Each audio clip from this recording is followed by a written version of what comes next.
Assalamualaikum warahmatullahi wabarakatuh dan salam sejahtera. Yang saya hormati lagi kasihi Tuan Pensyarah kami iaitu Dr. Abdul Hakim bin Muhammad Alliance Muhammad Ramli. Pada hari ini, kumpulan 10 daripada kelas KMB 2 akan membentangkan tajuk yang bertemakan kebenaran iaitu Falsafah Kebenaran menurut Naqib Al-Atas. Kumpulan kami terdiri daripada 5 orang. Nur Izzah Nadirah binti Sapawi, Yasmin Solehah binti Ahmad Fuad, Nur Syuhada binti Syaharuddin, Ayla Farzana binti Muhammad Yusof dan Harith Hazwan bin Hairul Nazman. Latar belakang kajian. Konsep kebenaran di sini membicarakan mengenai kebenaran dalam ilmu.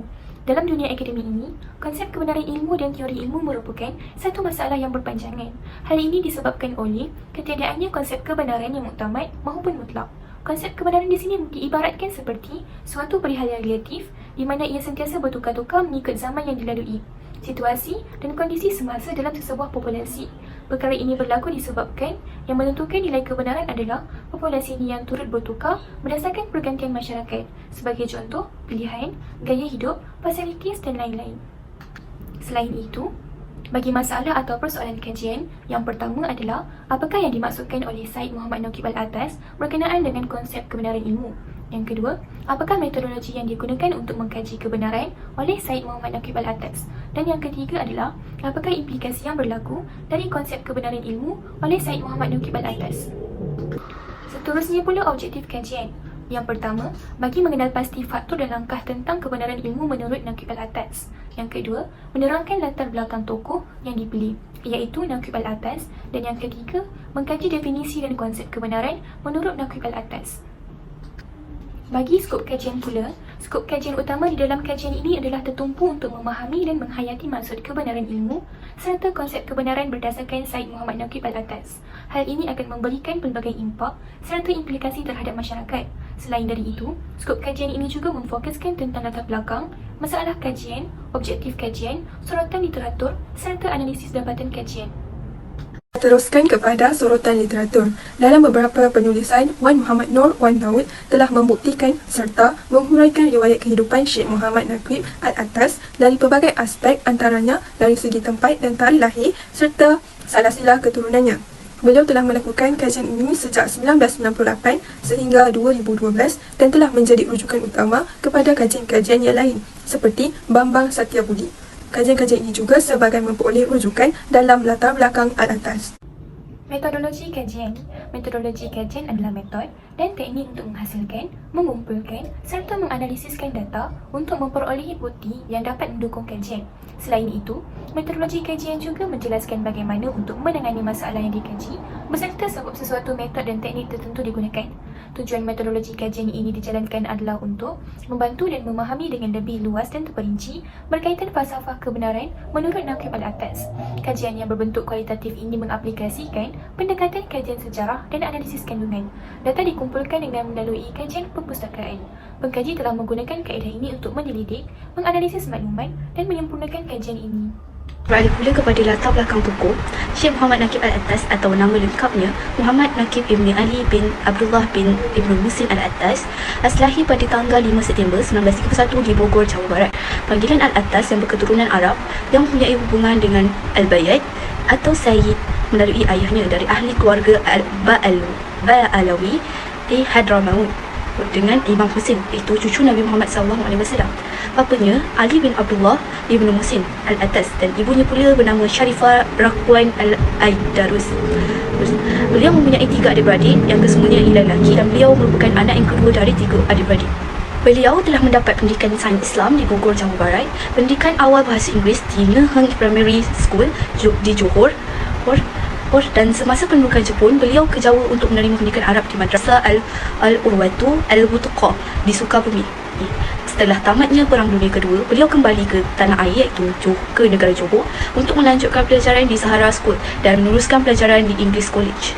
Syekh Naqib Al-Atas juga telah menghabiskan masa remajanya dengan mempelajari teks sejarah, kesusastraan dan sains Islam serta karya-karya Inggeris Barat yang hebat. Pada tahun 1961, Syekh Muhammad Naqib Al-Atas telah berkeluarga dan telah berkahwin dengan Moira Maureen O'Shea atau dikenali sebagai Latifah Al-Atas. Beliau dikurniakan 4 orang cahaya mata iaitu Syed Ali Taufik Al-Atas, Sharifah Faizah Al-Attas, Sharifah Syifa Al-Attas dan Syekh Haidar Al-Attas. Syekh Nakib Al-Attas telah dapat menyesuaikan diri dengan gaya bahasanya sendiri dan memilih glosari yang betul yang menguasai trend penulisan dan pencapaiannya sehingga saat ini. Maka dengan itu telah terhasilnya pelbagai buku akademik maupun buku rujukan yang hebat dan menarik yang telah dijadikan rujukan orang ramai sehingga sekarang. Kita teruskan kepada definisi dan konsep. Seperti yang kita tahu, ilmu merupakan perkara yang luas sehingga terlalu ramai yang mendefinisikannya. Kali ini saya akan menerangkan tentang definisi dan konsep kebenaran ilmu dari pandangan Syekh Muhammad Naqib Al-Attas yang merupakan seorang ilmuwan yang moden. Konsep yang dikemukakan oleh beliau adalah ilmu itu didatangi oleh Allah SWT serta jiwa dan pemikiran yang kreatif. Konsep yang pertama ialah beliau menjelaskan bahawa ilmu itu adalah sesuatu yang sudah dikurniakan oleh Allah SWT dan telah disebarkan kepada umatnya. Perkara ini selari dengan yang dikatakan oleh Abu Hamid Al-Ghazali yang telah dijelaskan olehnya bahawa ilmu hadirnya ke dalam jiwa seseorang dari luar. Ilmu itu akan hadir kepada seseorang yang mencari ilmu itu sendiri atau dikenali sebagai pengembara ilmu. Bagi mencapai ilmu yang telah dimaksudkan, seseorang itu perlulah menghamili pelbagai usaha, amal ibadah, seterusnya keharmonian dalam hidupnya. Oleh itu, apabila seseorang itu telah dikurniakan ilmu, mereka perlu menerimanya melalui pandangan batin dan rohaninya. Seterusnya, konsep yang kedua ialah sesuatu perkara yang diperoleh oleh jiwa yang memainkan peranan dan inovatif berdasarkan pengalaman, penyelidikan dan pengkajian mereka sendiri. Salah satu perkara yang ditegaskan oleh beliau tentang konsep ilmu ini adalah makna. Perkara ini memberi maksud semakin sesuatu itu diketahui, semakin ia akan menjadi bermakna. Ilmu yang utama dikatakan sebagai tanzil yang sudah terjelas dan ia lengkap sempurna bagi seseorang. Ia juga merupakan petunjuk dan hidayah ke arah jalan yang benar.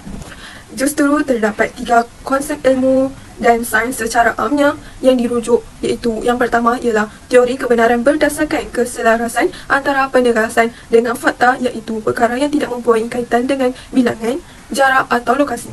Yang kedua ialah teori kebenaran berdasarkan keserasian perkara-perkara yang terdapat dalam sesuatu sistem yang telah diterima kebenarannya, iaitu mempertahankan perkara yang berkait dengan moral dan etika.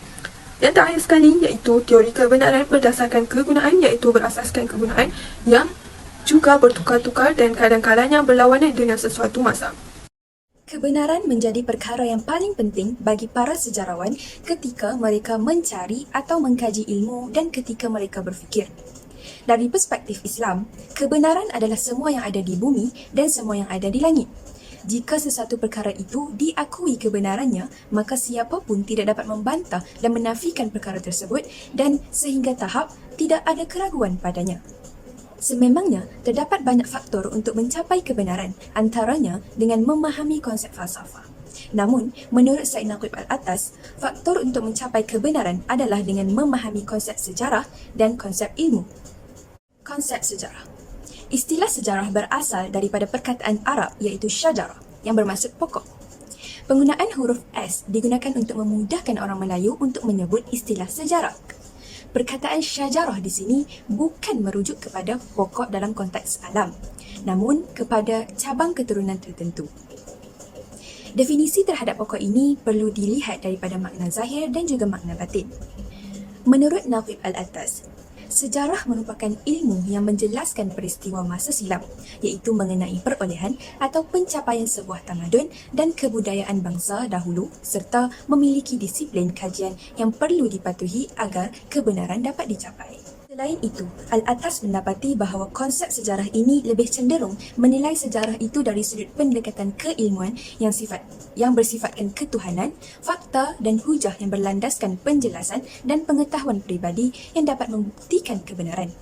Justeru, menurut Al-Attas, seseorang itu haruslah mempunyai kerangka pemikiran yang baik dan pemikiran secara keseluruhan terhadap sesuatu maklumat dan fakta. Seterusnya, faktor mencapai kebenaran yang kedua iaitu konsep ilmu. Konsep ilmu dalam Islam adalah satu wadah yang sangat penting dalam mengenal atau mengetahui al-haq iaitu kebenaran. Perkara ini telah dibuktikan dalam Al-Quran dan hadis yang mana ilmu berada di kedudukan yang kedua setelah tauhid. Perkara ini secara jelas dapat dilihat dari 5 ayat pertama yang diturunkan dalam Al-Quran iaitu surah Al-Alaq dan hadis-hadis Nabi yang menekankan kewajiban menuntut ilmu agar kebenaran dapat dicapai.